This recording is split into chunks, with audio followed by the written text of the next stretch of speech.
los verdaderos demócratas no deberían temer a las minorías, o ya se les olvidó cuando ustedes eran minorías. En agosto del 2015, Pablo Gómez Álvarez, entonces un político demócrata, representante del PRD, en el Consejo General del INE, ante una situación que se vive como la que se vive ahora, en la que el Partido Verde y su entonces aliado, el PRI, construía una mayoría artificial parecida. Dijo que la construcción de una sobrerepresentación similar es un engaño. Compañeras, compañeros legisladores, se vuelve a repetir, mi querido Leonel Godoy, no entienden que no entienden. Y cómo me acuerdo de semanas atrás, todavía en plena campaña, es que la esperanza ya cambió de manos y perdieron las elecciones, como dijimos.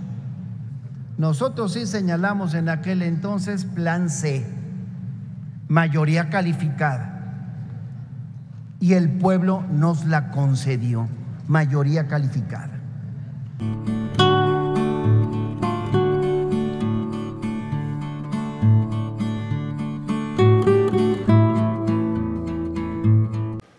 Vamos a ir a la Cámara de Diputados porque sigue la discusión sobre la supuesta sobrerepresentación de Morena y aliados en la Cámara de Diputados de la mayoría calificada que el pueblo de México le dio a Claudia Sheinbaum el 2 de junio. Vamos a hacer un poco de contexto de esta historia. Hay que recordar que Morena y sus aliados trataron de reformar la Constitución para beneficiar al pueblo de México. ¿Y qué sucedió? Que el Poder Judicial y la oposición tiraron esas reformas constitucionales porque eran por medio de leyes secundarias. Hoy el Plan C fue planteado al pueblo de México, en el cual consistía que votaran por todos los diputados de Morena, del Verde, del PT, para sacar una mayoría calificada. El pueblo de México estuvo de acuerdo, ya que Claudia Sheinbaum en todas las plazas hacía consultas a mano alzada si estaban de acuerdo con el Plan C, para que se reformara el Poder Judicial. Y así fue. El 2 de junio, el pueblo de México le dice a Claudia Sheinbaum, ahí está la mayoría calificada, reforme la Constitución en beneficio del pueblo y no para una minoría. Esto es lo que no entiende la oposición. Vamos a ir a la participación de el desaparecido PRD, una diputada del desaparecido partido del PRD. Vamos a escuchar. Y después vamos a ir a la participación de Benjamín Robles. Gracias, senador presidente. Buenas tardes, diputadas, diputados, senadores, senadoras. En el tema de este día, el derecho electoral construido sobre la base de limitar el poder de un partido único y hegemónico, del control del poder ejecutivo sobre las instituciones y las normas electorales y de reflejar de manera efectiva la voluntad popular emitida en las urnas, ese ha sido el factor clave de nuestra transición hacia la democracia. Eso ha dado paso a la alternancia, la pluralidad, la construcción de acuerdos que ha permitido avances incuestionables en nuestras libertades y derechos. Y gracias a eso, y después de muchos años, se logró la alternancia en el ejercicio del poder público, es decir, la pluralidad llegó luego de décadas de un gobierno de un partido único.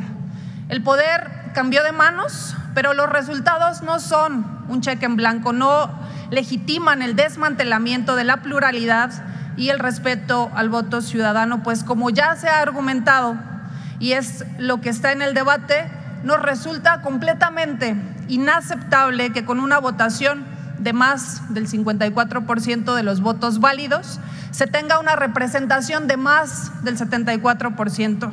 Esto no fue lo que votaron las y los ciudadanos, y aunque la ley pareciera que se pueden sumar las sobrerepresentaciones de partidos coaligados, El efecto es que una coalición va a tener la capacidad de modificar a su voluntad unilateral nuestra Constitución, el tener una mayoría calificada sin frenos y sin límites.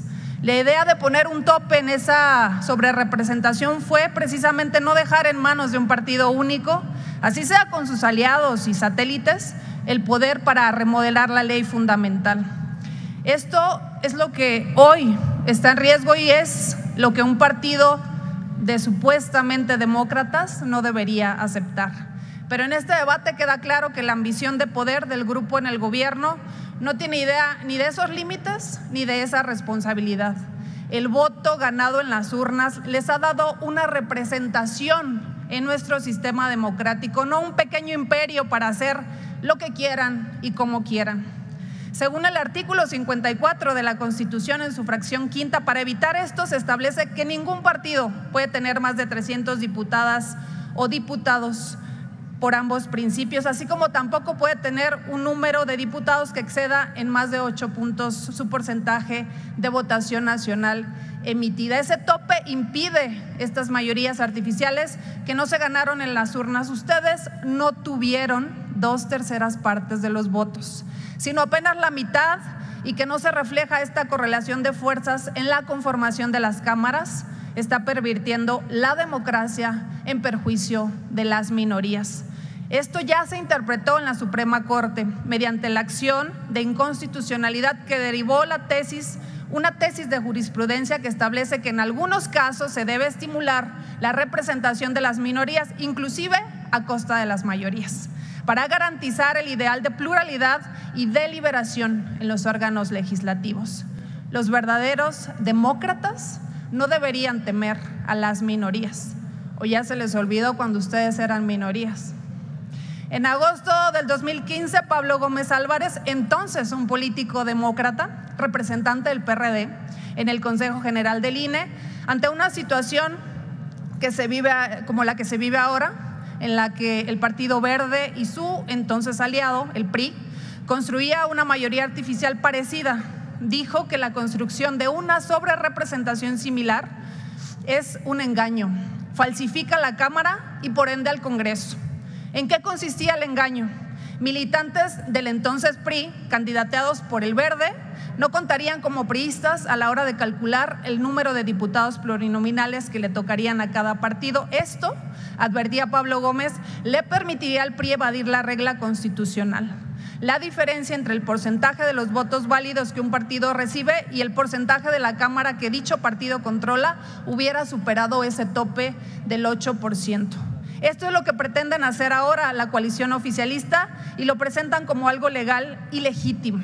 Digamos que de lo que tanto se quejaron antes, ahora lo replican con singular alegría y se les avisa. Las marrullerías no constituyen la voluntad popular, ni la ley, ni los principios democráticos.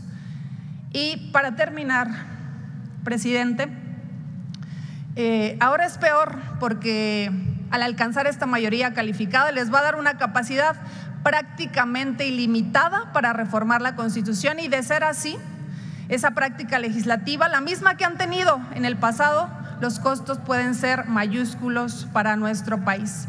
Así que no basta ser mayorías, se tienen que ejercer responsablemente. Concluya, entonces, por favor, diputada. podemos decir que ustedes están diciendo, antes lo hacían mal, ahora vamos a hacerlo peor. ¿Por qué no? Ahora más que nunca, y de hacerse efectiva esta sobrerepresentación, recordaremos muchas veces lo que un político, Concluya, presidente diputada, del Congreso, dijo: qué manera de legislar. Y agregaría para este gobierno federal saliente: qué manera de gobernar. Es cuanto, diputado. Muchas gracias, Presidente, diputada. senador. Ahora sí, amigos y amigas, vamos a escuchar al diputado Benjamín Robles, donde se burla, diciéndole que no, que en aquellos días electorales había cambiado la esperanza de manos. Amigos y amigas, y hoy están lloriqueando porque el pueblo de México les dio una aplastada a estos señores de la oposición que no les gusta que el pueblo de México se beneficie con lo que está haciendo el presidente y la Cuarta Transformación. Amigos y amigas, vamos a escuchar al diputado Benjamín Robles del Partido del Trabajo. Compañeras, compañeros legisladores, se vuelve a repetir, mi querido Leonel Godoy, no entienden que no entienden.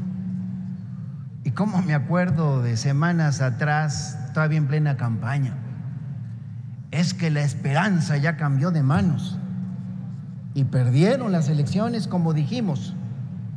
Nosotros sí señalamos en aquel entonces plan C, mayoría calificada, y el pueblo nos la concedió, mayoría calificada. Por eso recuerdo que hace unos momentos en la discusión del dictamen de magistrados al Tribunal de Justicia Administrativa, le dije yo a compañeras, compañeros de oposición de Acción Nacional, se los vuelvo a decir ahora, su esquizofrenia política de verdad ya es preocupante. Andan muy alebrestados con el asunto de la supuesta sobrerepresentación de los partidos de la Cuarta Transformación en el Congreso. Pero se les olvida que en este proceso electoral y en estas asignaciones de plurinominales se van a llevar a cabo con las reglas que el PRI y el PAN aprobaron en el sexenio de Peña Nieto. Por eso digo que no entienden, que no entienden. En aquel entonces que tenían mayoría en el Congreso y ahora resulta que ya no les gustaron las reglas y quieren ganarse en tribunales lo que no ganaron en las urnas. Les dije también la semana pasada y vinieron a esta tribuna a decir que nuestra coalición quiere, según ustedes, apropiarse de curules y pretendieron decir que como tuvimos como coalición 53% de los votos y por eso no podemos tener la mayoría calificada cuando saben bien, pero aquí vienen como ignorantes a hablar de otra cosa, que hay reglas, hay fórmulas de asignación de las plurinominales y los gustos no se van a tener que aplicar. Yo comprendo su coraje, de verdad. Debe ser muy difícil para ustedes haber aprobado en el pasado reglas que creían muy a modo y aún así no haberse beneficiado de ellas porque el pueblo de México los repudió en las urnas, pero los repudió de manera monumental. Y cuando creían, porque aquí venían a llenarse la boca diciendo que iban a regresar a la presidencia, pues el pueblo les puso los pies en la tierra y les recetó una paliza electoral. Por eso yo creo que andan todavía aturdidos. Yo lo que les diría es que no pretendan rescatar algo de lo perdido en los tribunales. Si no lo pudieron ganar en las urnas, aguántense, el pueblo decidió. Pero a mí no me sorprende que lo estén intentando porque, como se los dije hace un rato, yo sé que no tienen esa madurez política, ni tampoco tienen la vocación democrática para aceptar la realidad de este país. Pero lo que sí me parece de risa es que nos acusen exactamente de lo que ustedes intentan hacer, porque son ustedes los que pretenden una representación mayor a la que el pueblo les otorgó. Pues ¿qué acaso no han comprendido que el pasado 2 de julio el pueblo les dio a nuestro movimiento una votación histórica que nunca se había presentado? ¿No han entendido el mensaje de rechazo, de repudio del pueblo, ese que les dio a ustedes y que los tiene tan aturdidos? Y ahora hasta dicen que no fue un proceso equitativo, que no hubo piso parejo. Pues que ya no se acuerdan acaso de que cuando Vicente Fox metió las manos en el proceso de la elección del 2006, ¿no se acuerdan de la persecución política contra López Obrador, con desafuero incluido, para tratar de descarrilarlo? Si alguien en la historia reciente de este país ha tenido que competir en condiciones de desigualdad, haciendo frente a persecuciones, a fraudes electorales, a la intervención de la maquinaria del Estado, a la manipulación y mentiras de medios de comunicación oficialistas, somos las y los militantes de izquierda. Y por eso estamos aquí defendiendo el triunfo que obtuvimos en esta pasada elección. Y hoy, tras estos años de lucha, hemos logrado un respaldo popular inédito y no vamos a traicionar esa confianza con el pueblo, esa confianza que depositó en nosotras y en nosotros. Así es que vamos a defender esa mayoría que el pueblo nos otorgó para dar continuidad a la transformación del país, y lo haremos con la ley en la mano, pero lo que es más doloroso para la oposición, con las mismas reglas que ustedes aprobaron. Tengan para que aprendan. Sigue siendo una consigna muy vigente. Aguántense, porque es lo que decidió el pueblo de México. Es cuanto, senador presidente.